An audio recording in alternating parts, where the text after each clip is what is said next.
Bonjour! Alors aujourd'hui, on a un gros sujet. Notre sujet, c'est la niche écologique.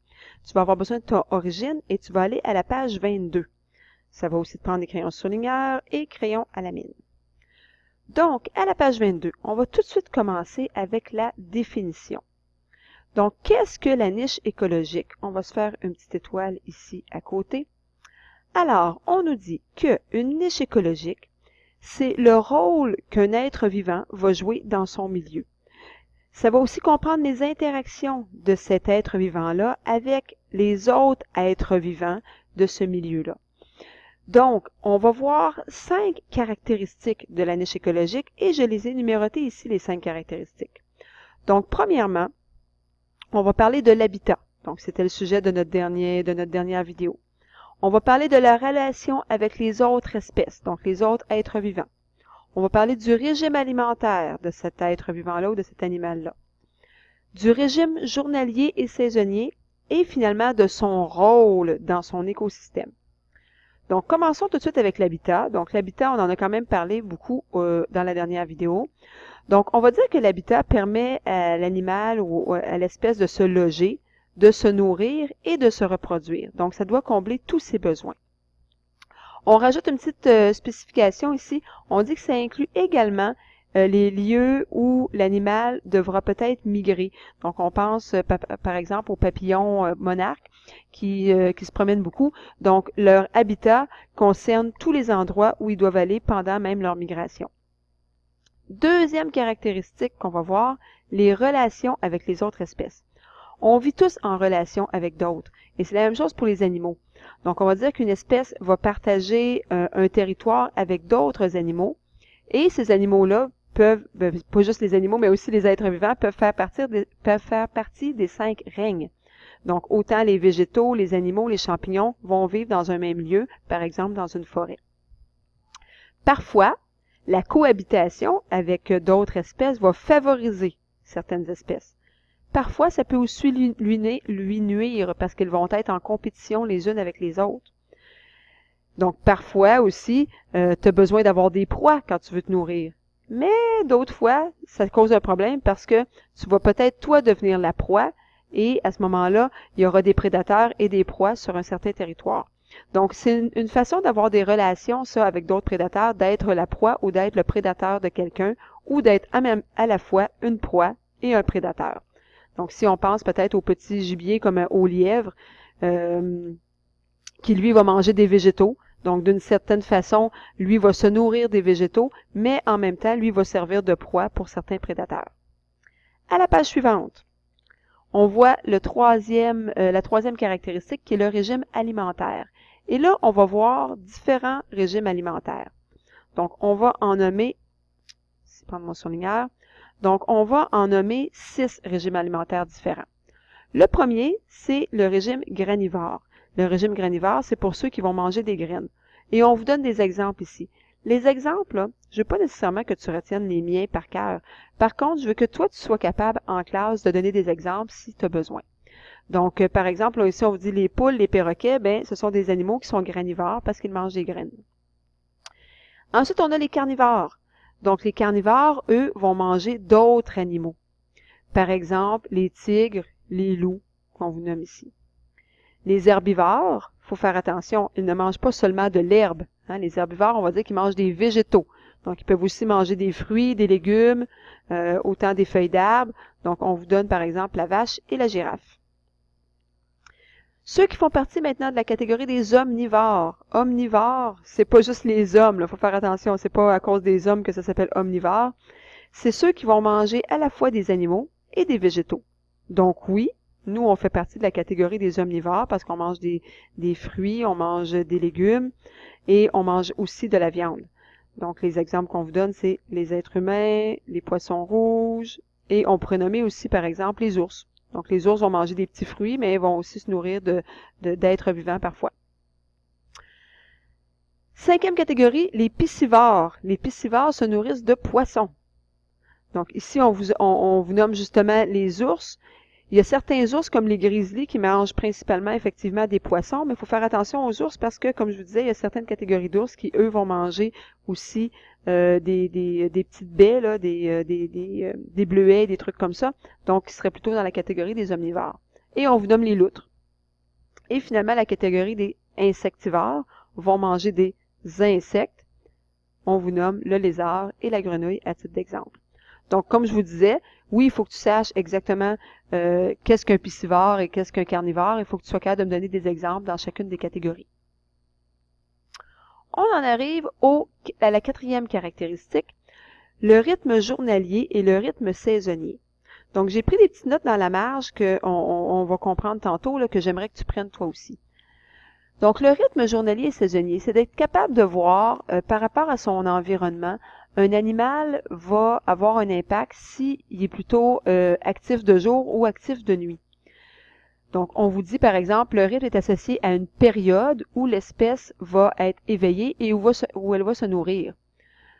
Donc, quand on a une espèce qui est active le jour, bien à ce moment-là, on appelle ça être diurne. Donc, nous, les humains, nous sommes des êtres diurnes.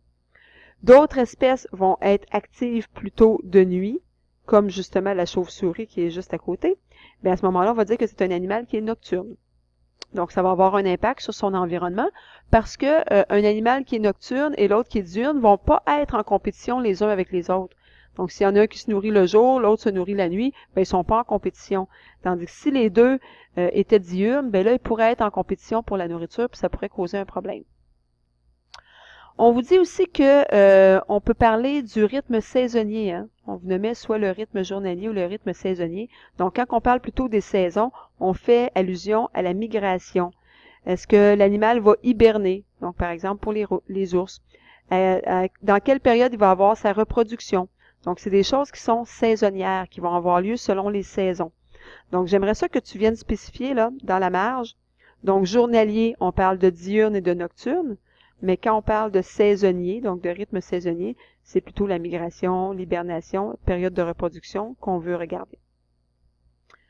Je me suis fait une grosse étoile ici à côté. Parce que ce paragraphe-là est super important. On va même tout le souligner. Ça nous dit justement que deux espèces animales ne peuvent pas avoir exactement la même niche écologique. Tu ne pourrais pas avoir deux animaux qui ont exactement le même régime alimentaire, exactement le même habitat et qui aient exactement le même rythme journalier. Ils seraient en compétition, ces deux animaux-là. Et à ce moment-là, quand il y a une compétition, bien normalement, hein, il y en a un qui gagne et l'autre qui perd. Donc, celui qui va perdre, soit qui va être qui va tout simplement mourir de faim, par exemple, ou encore qui va déménager ailleurs. Donc, c'est ce qui se passerait probablement. On vous donne un exemple à côté. On vous compare l'écureuil gris, qui, lui, se nourrit le jour, et on le compare à la chauve-souris, qui, elle, se nourrit la nuit.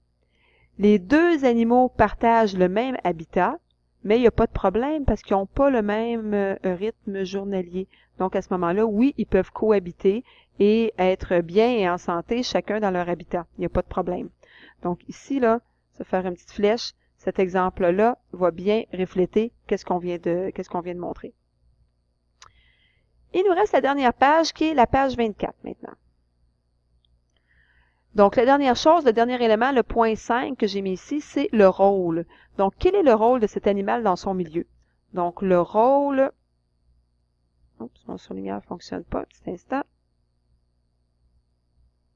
On va essayer de régler ça. Ça ne veut toujours pas fonctionner. J'ai plus accès à mon surligneur. Catastrophe. OK, crayon fonctionne. OK, surligneur fonctionne. Donc, quel est le rôle dans la chaîne alimentaire? Donc, le rôle dans la chaîne alimentaire. Donc, il y a certains êtres vivants, comme les végétaux, on va les appeler des producteurs. Ils vont produire de la nourriture. Ils vont prendre la lumière du soleil, les minéraux qu'il y a dans la terre, avec l'eau, et vont transformer ça pour en faire certains sucres. Ils vont s'en servir, eux, pour se nourrir et pour fabriquer de la nourriture pour les autres êtres vivants. On a d'autres animaux qu'on appelle les herbivores, qu'on a vu tout à l'heure. Hein? Ben, eux, ils vont consommer, donc ils vont être ce qu'on appelle des consommateurs de premier ordre parce qu'ils vont consommer des végétaux. Et finalement, dans la chaîne alimentaire, on a aussi un autre type de consommateur qu'on appelle consommateurs de deuxième ordre, et ça, ce sont les carnivores, donc ceux qui vont manger des animaux. Donc jusqu'à maintenant, producteurs, consommateurs premier ordre, consommateurs deuxième ordre, et ceux qu'il ne faut pas oublier, ce sont les décomposeurs, ici tout en bas. Les décomposeurs, eux, vont prendre soit des plantes ou des animaux qui sont déjà morts et vont les décomposer pour en faire des minéraux dans le sol qui, à leur tour, pourront alimenter les arbres. Donc, les minéraux, les arbres vont s'en servir. Donc, si on va tout voir ça dans le petit tableau qui est en bas, donc, on nous met les rôles, donc producteur, consommateur, décomposeur. On va les souligner, producteur, consommateur et décomposeur. On nous donne des explications. Je trouve que celle pour les producteurs est un peu complexe, ce qui fait que j'ai marqué ma propre petite définition ici. J'ai marqué « produit de la nourriture ». Donc, les producteurs produisent de la nourriture pour les autres êtres vivants. Et dans les exemples, par exemple, une plante. Pour le consommateur, bien, comme on disait tantôt, on peut avoir soit consommateur premier ordre, qui sont les herbivores, ou consommateur deuxième ordre, qui sont les carnivores. Donc, dans le premier cas, on va dire qu'il se nourrit de végétaux. Et dans le deuxième cas, on va dire à ce moment-là qu'il se nourrit d'animaux. Et finalement, nos décomposeurs. Encore là, les décomposeurs, la définition, je la trouve un petit peu plus complexe. Si on veut la mettre plus simple, c'est des êtres vivants qui vont manger des êtres qui sont morts. Donc, on vous disait ici, être vivant qui se nourrit de déchets de nature organique ou encore de cadavres d'êtres vivants. Donc, c'est ce qu'on veut dire. Donc, c'est par exemple les champignons qui vont décomposer la matière qui est déjà morte. On termine maintenant avec la description de la niche écologique. On va prendre tout ça ensemble et on va décrire la niche écologique d'un animal. On a un petit texte ici sur la loutre. On vous dit, voici la description d'une niche écologique. La loutre de rivière vit exclusivement en Amérique du Nord, généralement près des lacs, des rivières et des marais. On se rappelle tantôt, hein, on a dit quand on décrivait la niche écologique, on parlait de l'habitat. Donc, c'est ce qu'on fait ici. On décrit un peu où est-ce qu'elle va vivre, la fameuse loutre. Donc, ça pourrait être quelque chose qui nous aiderait à aller décrire la niche écologique. On nous dit ensuite que c'est un animal surtout nocturne qui est actif durant toute l'année. On se souvient, dans la niche écologique, on nous parlait de la période d'activité de l'animal. Donc, c'est quelque chose d'important. Il est nocturne, actif toute l'année. La loutre de rivière se nourrit généralement de poissons tels la carpe, le saumono, la truite et également de petits mammifères comme de jeunes castors, des campagnols et des rats musqués. Donc, encore là, dans la niche écologique, on doit parler du régime alimentaire. Qu'est-ce qu'on peut en déduire? Bien, s'il mange des poissons et qu'il mange aussi des mammifères, bien, on peut dire que c'est un animal qui est carnivore à ce moment-là. Son principal prédateur est l'être humain, mais elle peut aussi être la proie des coyotes, du loup gris et du lynx. Tout ça, je vais le souligner, parce que ça vient faire référence à ce qu'on dit quand on parle de l'interaction avec les autres êtres vivants. Donc, allons voir maintenant dans la fiche qu'on a mise sur le côté si nos éléments se retrouvent. Donc, nom de l'espèce, on vous a marqué le nom en latin de la loutre. Le lieu occupé, donc son habitat, Amérique du Nord, près des lacs, les rivières et les marais. Régime alimentaire, carnivore, hein, c'est ce qu'on avait dit tantôt en fonction de ce qu'elle mangeait, du poisson et des petits mammifères. Période d'activité, on nous dit que c'est nocturne, donc la loutre est nocturne, et elle est active toute l'année, donc autrement dit, elle ne sera pas en hibernation ou en hivernation. Et son rôle, c'est un consommateur de deuxième ordre, ben oui, parce qu'on a dit qu'elle était carnivore. Et on vous dit, elle est toutefois la proie de l'être humain, du coyote, du loup gris et du lynx. Cette partie-là ici, moi je l'aurais mis dans une section un petit peu à part, que j'aurais appelé les relations avec le milieu. Donc ici, là, moi j'aurais dit relations, je vais mettre R-E-L, pour dire que c'est les relations avec le milieu, donc avec les autres êtres vivants. Donc, ça fait le tour des notions qu'on va parler par rapport à la niche écologique. En classe, on se fera d'autres exemples.